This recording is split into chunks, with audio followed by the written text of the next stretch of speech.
안녕하세요. 반갑습니다. 한약박사 나한식 원장입니다.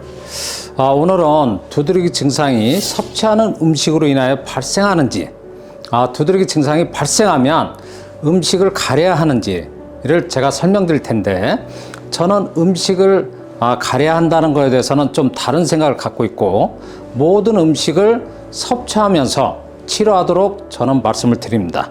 음식과 두드러기, 저는 두드러기 증상을 36년 동안 치료하면서 좀 나름 할 말이 많습니다. 일반적으로 대부분의 사람들은, 아마도 거의 모든 사람들은 어느 날 갑자기 두드러기 증상이 발생하면 섭취하는 음식을 가장 먼저 생각하게 되고, 두드러기 증상을 또 겪게 되면 음식에 대한 고정관념이 머릿속에 깊이 박히게 됩니다. 두드러기 증상이 처음으로 발생하면 평소에 먹지 않았던 음식을 섭취한 것도 아니고 항상 일상적으로 먹었던 음식인데 왜 두드러기 증상이 갑자기 발생한 것인가?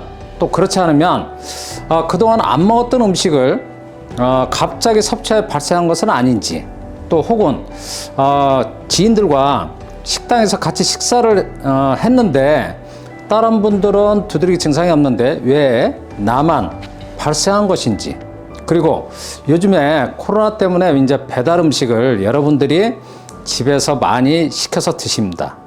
근데 그 배달 음식에 문제가 있어서 나타나는 증상이 아닌지, 그리고 또 설사를 하고 배가 아픈 식중독 증상이 없는데도 음식이 잘못되어 이 두드러기 증상이 식중독 증상으로 나타나는 것은 아닌지, 여러 가지 두드러기 증상을 유발하는 원인적인 것들을 많이 생각하게 됩니다. 두드러기는 피부 표면에 이렇게 붉은 발진, 팽진, 또 오돌도돌한 발진만 나타나면 그래도 견딜만 하죠. 근데 가려운 증상까지 수반되면 그날 저녁에는 좀 가려워서 긁게 되고, 또 그렇게 되면 또 잠을 설치니까 신경이 좀 곤두서게 됩니다. 그러면 두드러기 증상은 그날 섭취하는 음식으로 인하여 나타난 증상일까요?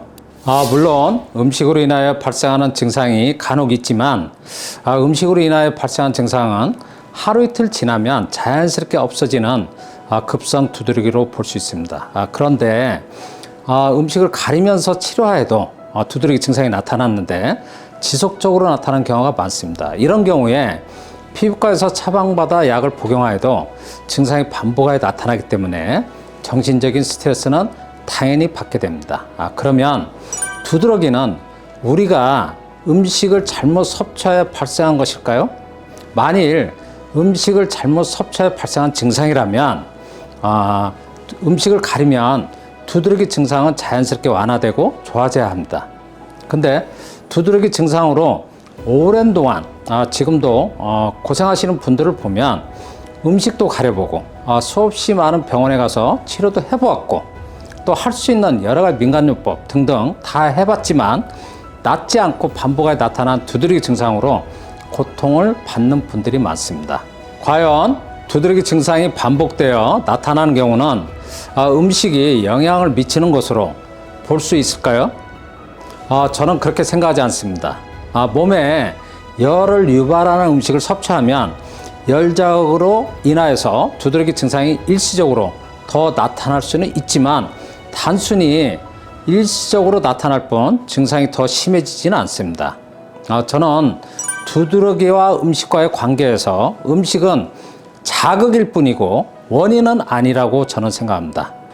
음식에 대한 관련 자료를 보면 히스타민을 유발하는 음식들이 많이 있습니다. 가공식품, 냉동식품, 또 MSG가 많이 포함된 식품, 여러분들이 잘 알고 있는 소세지는 특히 히스타민이 많은 음식입니다. 그 다음 가공육, 돼지고기, 등푸른 생선 등등을 섭취하면 두드러기 증상이 발생한다거나 두드러기 증상이 있을 때 이런 음식을 섭취하지 않아야 한다는 것에 대해서는 저는 좀 생각을 달리합니다.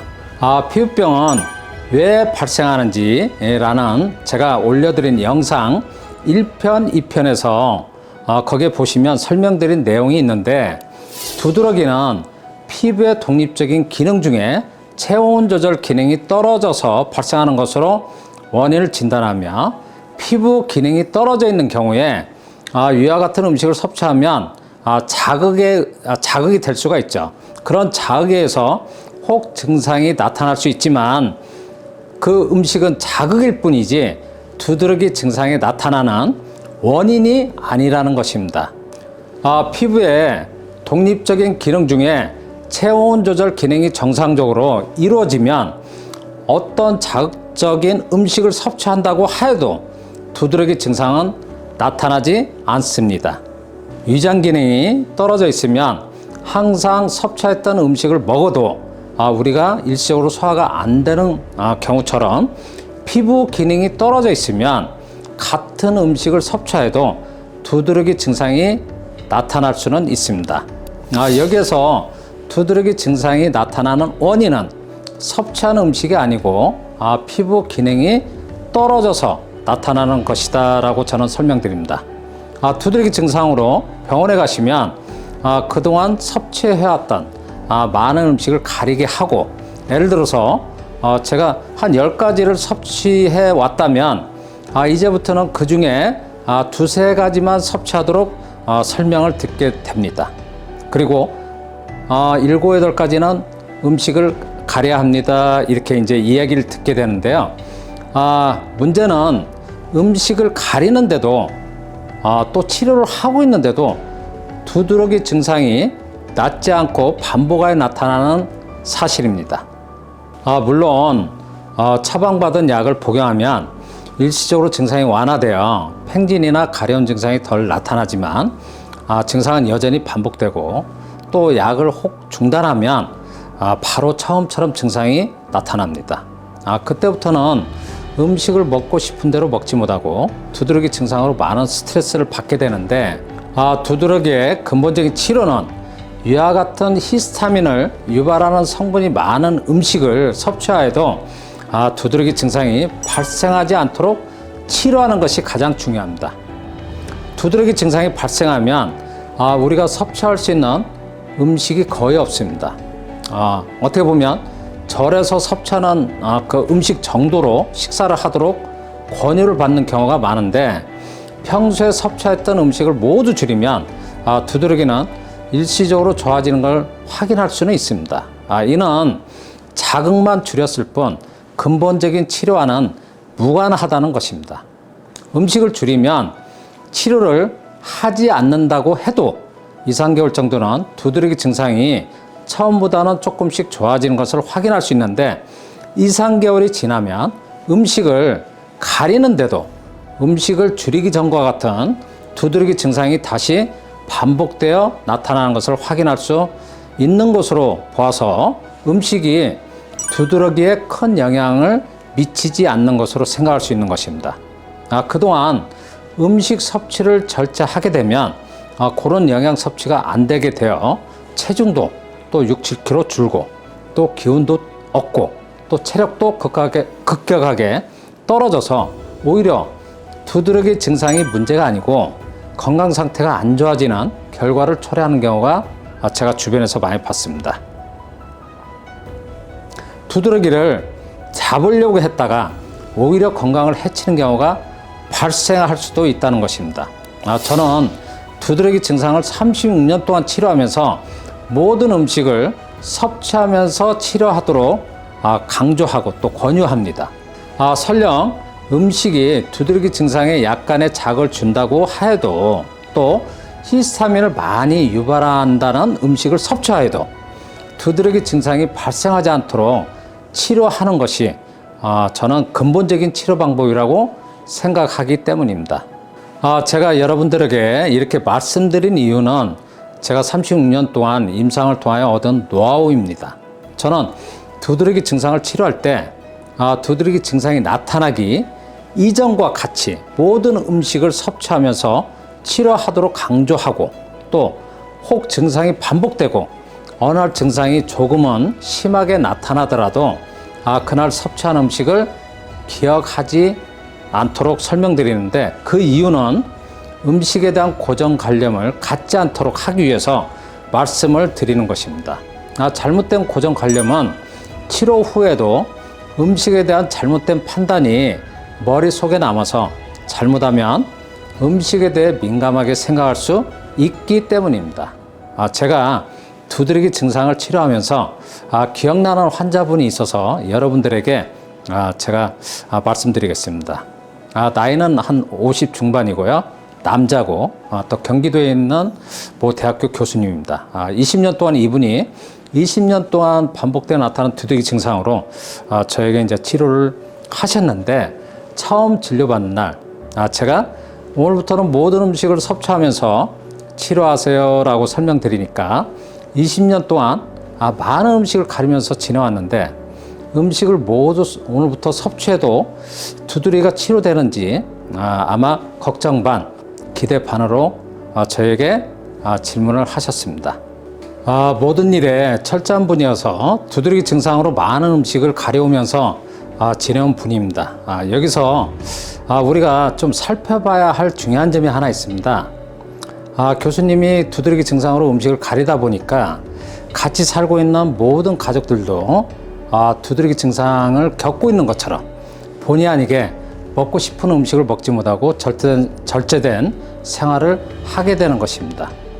두드러기 증상으로 고생하시는 교수님은 물론 음식에 대한 고정관념이 있어 참을 수 있다고는 하지만 가족들이 정상적인 식생활을 하지 못한다는 것은 가족 모두에게 고통이 따를 수밖에 없으며 가족들이 20년 동안 밖에서 외식 한번 하지 못했다는 것, 그리고 외식하는 것을 꿈도 꾸지 못한 생활을 해왔다는 것, 슬픈 일이죠. 그래서 두드러기 증상으로 저희 한의원에 내원하신 날 제가 오늘부터는 밖에서 가족들과 외식도 하고 그동안 가족들이 교수님 때문에 많이 절제해왔던 먹고 싶은 맛있는 음식을 식탁에 준비하고 가족들과 함께 같이 행복한 식사를 하시길 바랍니다 라고 제가 강조했습니다. 음식을 섭취하여 생길 수 있는 모든 문제는 치료를 담당한 제가 책임지겠다고 말씀을 드린 것이죠. 그렇게 치료를 시작하고 2달 좀 지나서 치료하던 날 어느 날 전화를 저한테 주셨습니다.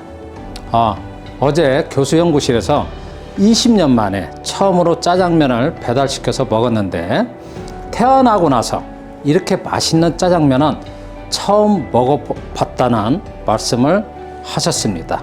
그 이유는 아마 제가 생각하기로는 짜장면, 짬뽕, 탕수육 등등 여러 가지 음식들을 아마 많이 드셨을 걸로 판단합니다.